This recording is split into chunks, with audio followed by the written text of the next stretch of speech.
Last week, Joe Rogan has found himself in the middle of controversy after several musicians pulled their music from Spotify because they believe some of the conversation promoted misinformation around COVID-19 and the vaccine. After Rogan apologized, another video would surface online of Rogan repeatedly using the N-word. Rogan would come out and apologize for this video as well, claiming that his use of the N-word was presented out of context. Since then, several public figures have come forward to show their displeasure, including D.L. Hughley. In another video, Rogan tells the story of going to see Planet of the Apes in a black neighborhood and referring to a man with a black father and a white mother as having the best of both worlds, the body of a black man and the mind of a white one. Today we have our comedy hype analysts, Vanessa Fraction, Capone, and Pierre calling in to give their reactions. But first, let's take a look at this clip.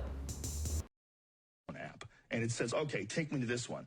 And the guy goes, okay. I goes, is that in a good neighborhood? He's like, oh, yeah. Guy barely speaks English. He takes us there. We get out, and we're giggling. Oh, we're going to see Planet of the Apes. We walk into Planet of the Apes. We walked into Africa, dude. We walked in the door, and there was no white people. What are you? Dad's black, mom's white. Standard issue, pretty much. Powerful combination genetic-wise, right? You get the body of the black man, and then you get the mind of the white man all together in some strange combination. That doesn't, by the way, mean that black people don't have brains. It's a different brain. From the person that I know of Joe Rogan, I don't think he's a racist. I think he's, bad placing bad jokes a certain way. I've said the C word describing white people. I've said the N word, not with the ER, describing black folks. I think a lot of comedians have said stuff that try to be funny and edgy, and it came out wrong. And I think it's a situation where it definitely came out wrong. Capone, I want to bring it to you next. What are your reactions after seeing that video? I agree with Pierre a little bit, but you're not a racist until you get caught. Bottom line. There's a lot of things that are said that offends people, and until you're caught saying it or people make judgment is when you start to apologize. All of a sudden, even the apology sounded terrible to me. It sounded a little racist. I mean, the Planet of the Apes thing actually got me angry. The N-word, people know why they shouldn't use it. And I really think that he was just trying to test his power to see how far he can get. And it kind of backlashed on him. So, the N-word doesn't bother me as much as the Planet of the Apes statement. Right. Now, Vanessa, I want to bring you in on this. What are your thoughts and reactions? That sure, comedians say things, or not even just comedians, people. I said stuff that I would only say in the house. I most certainly wouldn't say on any type of broadcast or anything like that. And I've actually said like, ooh, that was dirty. I shouldn't have said that. That was nasty. That wasn't good. You know what I'm saying? Whatever. We definitely understand that. My issue is the pattern of behavior and the pattern of your mentality. It's not just you saying the N-word or just making a Planet of the Apes statement or just making a statement about the superiority of one's one's brain or so forth or whatever.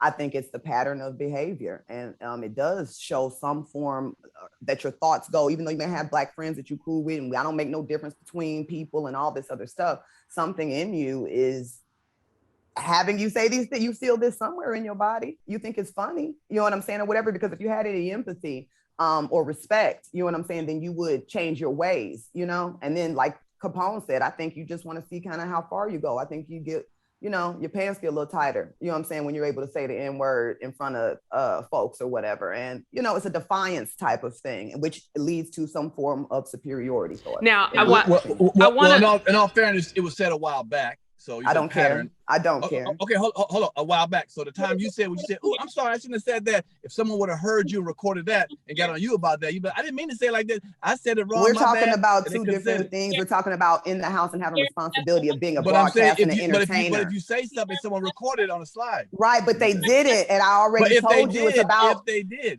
that's not the subject. That's not what we're talking about. We are talking about that. No, we're not actually. Now, just like you all, of course, as I mentioned earlier, there are a few people that are speaking up, not only just against him, but for him. You have Donnell Rawlings, who posted a picture of him and Dave Chappelle saying, I don't think that this picture would be taken if, he was racist. But then you have D.L. Hughley, who says, and I'll read, quote, "So I guess a room full of black folks in Planet of Apes and black brains are different from superior white brains." So, basically just holding him accountable. So I want to ask, and I'll start with you, Pierre, being that, you're in support of Joe Rogan, or, just saying that, it was taken out of context. Let me make sure I say that. Do you agree with D.L. Hughley holding Joe Rogan, accountable as a comedian, saying like, hey, this isn't right. This is how I feel. I'm going to go against that. What are your thoughts? Yeah. I still think, I think it's he should be held accountable, and he should, and it should be, a message should be sent that you should never say that. Now, again, we're talking today. Now, if I said it 20 years ago, you're going to put me in jail for that. Okay, it is what it is. But yeah, we're in a different time today. Those clips are old clips. Those clips aren't from last week, week before last. None of that.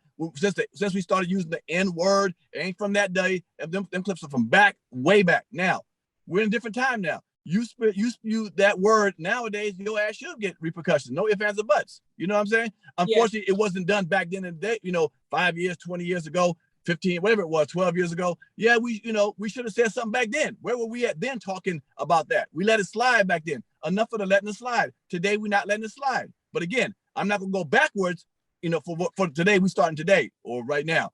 So that's my take. So Pierre, let me ask this just for clarification. So it's safe to say that you feel that it's Joe Rogan isn't necessarily racist. It's just, you're saying that he should be held accountable for what he said. You're not saying it's right for what he said. You're just saying that he's not racist for saying these things. No, what I'm saying, if things are taken out of context, I've been around him. He's never exempt, racism around me. No kind of word. I've been to crowds and ciphers with him. Never has it. Okay, does he racist at home with his kids? Maybe he is. I don't know. But around me, I see folks, my black comedians smiling in front of white folks behind their back, even crack ass, white motherfucking devil ass. Well, you wasn't saying in front of them, so maybe you are. Maybe we are racist behind closed doors. Okay, we all are. Maybe it is what So the guy I know ain't a racist from the rip, but right. I don't know him every 24 hours a day. And if we want to call him a racist, go on, call him a racist. But I think he should. I think he's contrite. He feels bad about what he says. And you can say it's from the money or whatever, but I think sincerely he feels he made a mistake. Using those words back then and wish he had never said those. I believe he is feeling bad about that. Vanessa, I want you to chime in on this one. As a comedian, do you agree with D.L. Hughley holding Joe Rogan accountable? Of course I do. You're an adult. You're very aware of the things that you say. No, I cannot tell you your heart. You know what I'm saying? I don't know your heart, but I know what comes out your mouth repeatedly, and if you were so contrite and all those kinds of things, I believe in some proactive behavior. You know what I'm saying? You knew you did that stuff, you know what I'm saying, or whatever. So even if it's having somebody on your thing and having a conversation of, I used to do this mess, and before they pull it up, let me pull it up and let me, you know what I'm saying? Or, that kind of situation. It all started from, the whole anti-vax kind of situation. And I don't believe that even in that they were trying to cancel. It's just saying, be responsible for the things that you say. Let's remove these particular episodes because you're leading people down the wrong way. And let's just do better moving forward. You know what I'm saying? And then came when you kind of gave the apology, but then had somebody else on that was giving misinformation again, not wanting to remove the episode. Then came the let me put this out there and just let you know that he not only is kind of spreading this misinformation, but also has had a history of saying these type of things, what I'm saying, over and over again. Yeah, thank you. Yeah, no, you're so fine. And Capone, I want to bring this in because I think you bring up a great point too, Vanessa. Cancel culture is huge. And, it's a conversation. It seems like every time something like this comes up, or just in these times. So Capone, I want to come to you. Do you think removing Joe Rogan from Spotify is going to create any type of impact if he's actually removed from the platform as a whole? Hell no.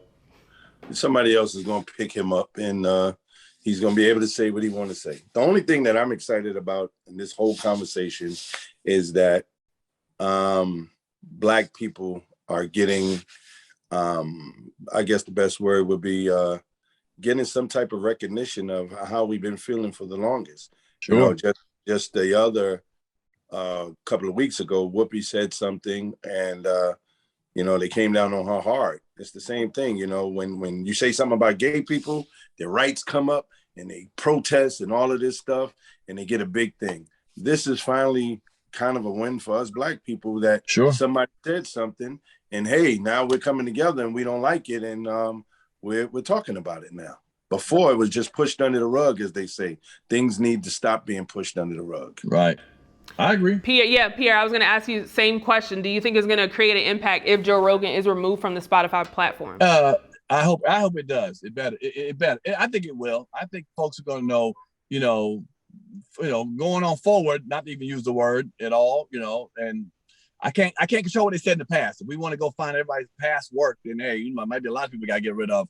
But from here on forward, I hope it has enough impact where that's a hurtful word. A lot of people have been hurt and killed over that word and fought for that word to not be used. And so hopefully now, from now on, if you hear you saying that kind of word, especially if you're a white person or another ethnic from another ethnic group, you're going to get some severe punishment. As well you should. Because if we use another word for them, they're going to punish us like they did Whoopi. So absolutely, let the games begin. Yeah, Whoopi was actually after Whoopi, apologized. She was then suspended. Before we close out, Vanessa, I do want to get you to chime in on that. Do you think removing Joe Rogan from the platform is going to do any type of impact? No, because the people that listen to him are going to continue to follow him. You know what I'm saying? And wherever their hearts are lying and whatever they believe, you know what I'm saying? They're going to continue to believe. I think that what would truly be helpful is that he really did feel shame for the things that he said and the way that he's made jokes and so forth at the expense of someone else being hurt, by making those kinds of statements. And I think that if he can say, like, this is how I can do better and really speak on it, really be genuine, really have the real conversations with your millions of followers and stuff, I think that's where the work can be done. I'm not down for shutting somebody down. There's a freedom of speech. And if that's the way you really feel, if you happen to be even really racist, you know what I'm saying? I wouldn't have you on my platform. That's what businesses have to think about. Is this how you want to be represented? And then as it's been stated, do you want your dollars taken away? Because I know for myself, I'm not going to continue to support. I do my best not to support things at all. If I know that, you support racism and bullshit, you know what I'm saying? Or whatever. So, I think him being pulled off Spotify is not necessarily going to make a distinct change, except for everybody tightening up with, let me make sure I'm not saying nothing. But what I'm saying, let me go back on all my old episodes and make sure I clear them out real quick. Right, yeah, and it's not all about that. It's about do you really have a change of heart? Do you really believe this? You know what I'm saying? I think that's what's more important. Yeah, and I think, I think Spotify did speak up and say, hey, we have reprimanded Joe Rogan for his comments, but they don't feel that removing him off the platform is, the best next steps to take. So we'll see as this unfolds, and I appreciate you all for chiming in on this one as well. I know it's a touchy topic, so thank you all for giving your opinions and thoughts on this. You heard from us. Now we want to hear from you in the comments below. What are your thoughts about D.L. Hughley commenting on Joe Rogan? For Comedy Hype News, I'm Symphony Thompson. Put it in the comments. Do you know the comedy culture? Play Comedy Hype, the game. Out now.